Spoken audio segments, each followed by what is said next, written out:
The 70s and 80s were a wild time. They had bell-bottoms, candy cigarettes, and a run of crooked Republican presidents.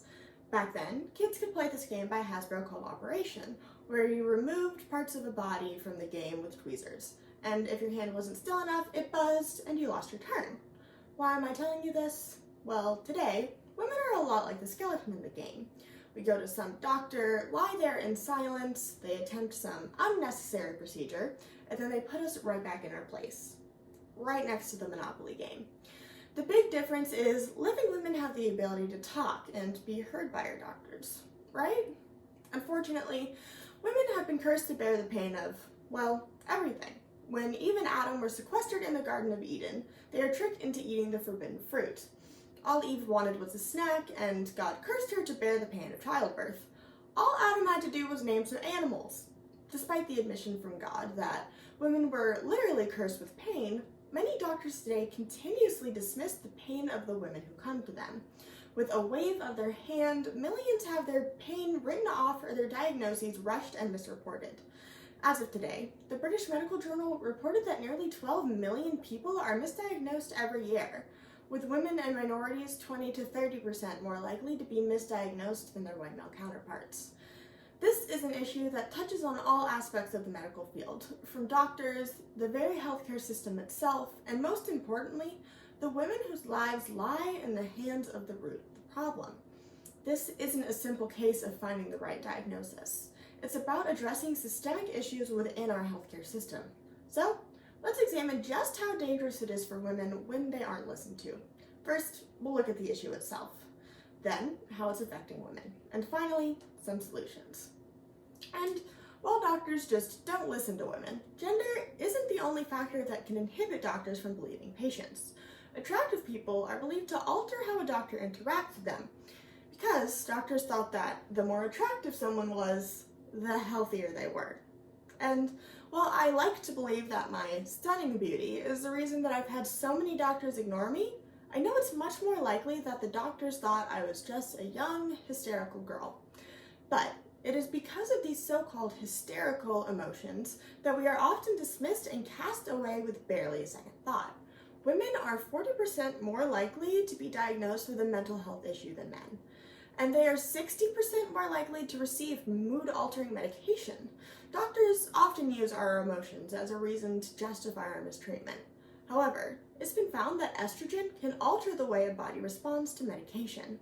Despite this, Diane Hoffman, author of The Girl Who Cried Pain, reported that women were prescribed a lower dose of medication for the same reported amount of pain as men. Still, women are less likely than men to be admitted to hospitals and even less likely to be referred to specialists. Because of this, it takes nearly 4 times as many visits to a doctor as men in order to even receive a diagnosis. This lack of proper care has led many women to the path of holistic medicine, such as acupuncture, meditation, and even scream therapy, which is exactly what it sounds like. And while holistic healing has proven to be beneficial in some cases, the fact that women are continuously being ignored and mistreated is a problem that will go unchecked unless something is done.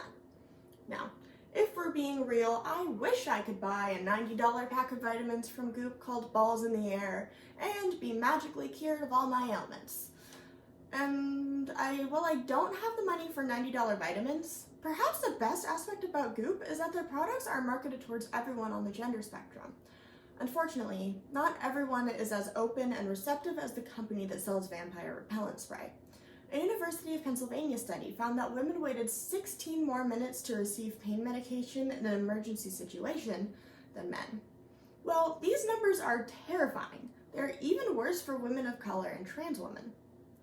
An analysis done by the Brookings Institute found that during the coronavirus pandemic, Black people have died at a rate 3.5 times higher than that of white people, and Hispanic people have died at a rate 2.5 times higher than them because they were mistreated by their doctors. During her treatment for the virus, African-American doctor Susan Moore explained that when she was describing her pain and asking for more medication, the doctor made her feel as if she were a drug addict. Unfortunately, after she was sent home, she died of complications from COVID-19 2 weeks later. But while being treated, she stated that if she were white, then she wouldn't have had to gone through that. Race is only one of the hundreds of obstacles that women face when at the doctors. According to NPR, over 31% of trans people do not have regular access to healthcare. And in the medical field, regular means preventable. Preventable issues such as HIV and some forms of cancer have a much higher mortality rate in the trans community because of the lack of healthcare and the lack of doctors who are willing to listen to them. This issue of doctors not listening or sometimes even caring about their female patients is often not talked about because we are too scared of being told exactly what our doctors told us, that we're just being dramatic. And this isn't some other person's problem. I can speak out on this firsthand. I remember when I was in 8th grade, my mom and I were driving back home after getting some McDonald's when a truck going 80 miles rear-ended us. I knew immediately that something was wrong, so I was taken to the hospital in an ambulance. I later learned that one of the EMTs told the driver to slow down while I was laying with my head taped to a board and an IV in my arm. Once at the hospital, I waited on a gurney in the hallway for nearly 2 hours, separated from my parents, scared, and in a neck brace while I listened to the EMTs talk about their dating lives. And once I got a room, I waited for hours as my back continued to hurt, only seeing the doctor once as she explained to me how I had 2 chips in my spine that would cause permanent back pain and would be there forever. That day, they packed me up and sent me home with some Advil. Worst of all, I had to take a math test at school the next day. I went and I did really bad. Okay, I failed. Still, there are countless stories of women who have to fight every day just to receive the proper care they deserve, and countless stories of women who have already lost the fight. Now, I don't have a magic wand I can wave that will magically fix the healthcare system. It's not a simple case of doing better. It will take time and constant fighting. As the New York Times put it, in America, if you're not rich, white, or heterosexual, you are receiving less than optimal healthcare. So, how can we fix it? First, we have to make sure our voices are heard. Women are often told to suffer in silence, but by speaking up and demanding that we are paid attention to, only will we be listened to. It wasn't until 2013 that Dr. Audrey D. Hooven was elected the first president of the American Medical Association, and later the first female chair of said association. It was her who said that the riskiest part of change is letting it happen to us instead of because of us. We have to actively start the conversation and be willing to face a doctor in the eyes and tell him that you know your body and you know when something is wrong.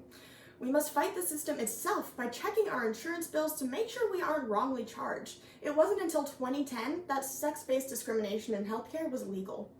We can even fight the system through the power of the internet. In 2009, Angie Firmalino was implanted with the birth control Assure, only it migrated to her uterus instead and caused major internal damage. She created a Facebook group of over 36,000 women who felt as though their experiences and pain with Assure were not taken seriously. They attacked the company and its FDA clearance. Angie later found the FDA hearings had been videotaped, but the video company that owned them would only release them to her for several hundreds of dollars. So, she posted on a Facebook group asking for donations to buy the video in order to expose the company. And they raised $900 in 15 minutes. And change is possible, but only if we keep fighting and don't back down. Ladies, and more to the point, gentlemen, this isn't a game. We discussed just how dangerous it can be when pain is dismissed by medical professionals. Then, we looked at the people it affects, and finally, we looked at ways to ensure our voices are heard and ways we can fix the system. We learned why we must not be afraid to tell our doctors what we know. Women will often avoid going to the doctor out of fear of looking like a hypochondriac or being told it is all in our heads. But you have to listen to your body and believe it. You know your body better than anyone else, and you know when something is wrong. Sure, we have to figure out what to do with the guys that grew up playing Operation that think this is all just a game. But I think I know how to get their attention. Maybe we could bring them a snack. An apple or something.